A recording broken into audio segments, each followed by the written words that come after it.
জুলাই অভ্যুত্থানের ফলে আমি মনে করি যে আমরা আসলে বাংলাদেশে স্বাধীনতা না, আমরা আসলে বাংলাদেশের একটি কালো অধ্যায়ের সূচনা করেছি, যার ফলাফল আমরা এখন নিজ চোখে দেখতে পাচ্ছি।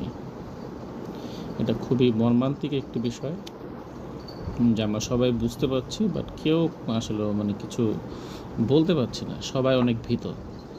বাংলাদেশের সাংবাদিক বলেন, মিডিয়া বলেন, নিউজ পেপার বলেন, কেউ আসলে সত্যটা বলতে পারছে না। আমরা একটা কাঠপুতুল হয়ে গেছি, জিম্মি হয়ে গেছি কোনো একটা চক্রের মাধ্যমে, কোনো একটা মব জাস্টিস গ্রুপের মাধ্যমে।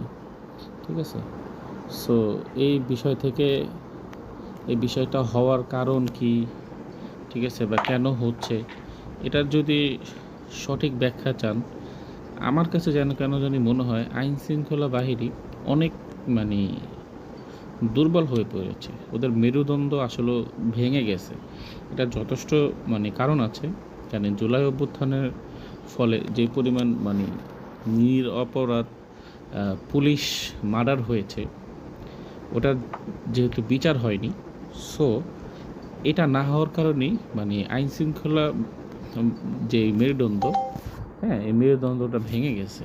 সো আমি সরকারের কাছে আবেদন যে আপনারা দ্রুত নির্বাচন দিয়ে একটু নির্বাচিত সরকারের হাতে দেশটাকে একটু তুলে দেন, এবং পাশাপাশি যারা জুলাই আন্দোলনের নিরপরাধ শিক্ষার্থীদেরকে গুলি করে মেরেছেন তাদেরকে বিচারের আওতায় আনেন, এবং নিরপরাধ পুলিশকে যারা মেরেছে তাদেরকেও বিচারের আওতায় আনতে হবে। তা না হলে এই বাংলাদেশে কোনো দিনও আইনের শাসন আসলে সঠিকভাবে প্রয়োগ হবে না। সেনাবাহিনী আসলে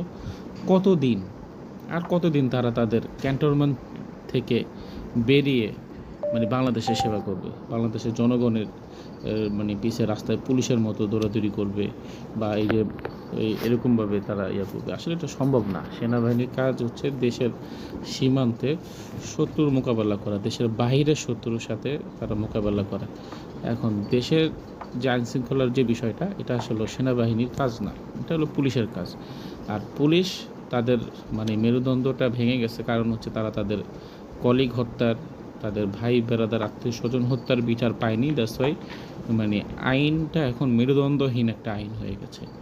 আর আদালতের বিষয়টা যদি বলি, সেটা সম্পূর্ণটা এখন হয়ে গেছে হচ্ছে সরকার পক্ষের যে বিষয়টা, সরকার চাইলে যাকে সাপোর্ট করবে সেই সঠিক বিচার পাবে, আদারওয়াইজ অন্য যারা আছে তারা আসলে সঠিক বিচার পাবে না। এভাবে করে কোনো দিনই একটি রাষ্ট্র স্বাধীন এবং এটার চূড়ান্ত ফলাফল ভোগ করতে পারবে না।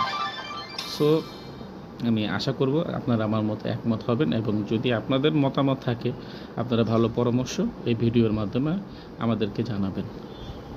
ভালো থাকবেন, সবাই সেফলি চলাফেরা করবেন। আল্লাহ হাফেজ।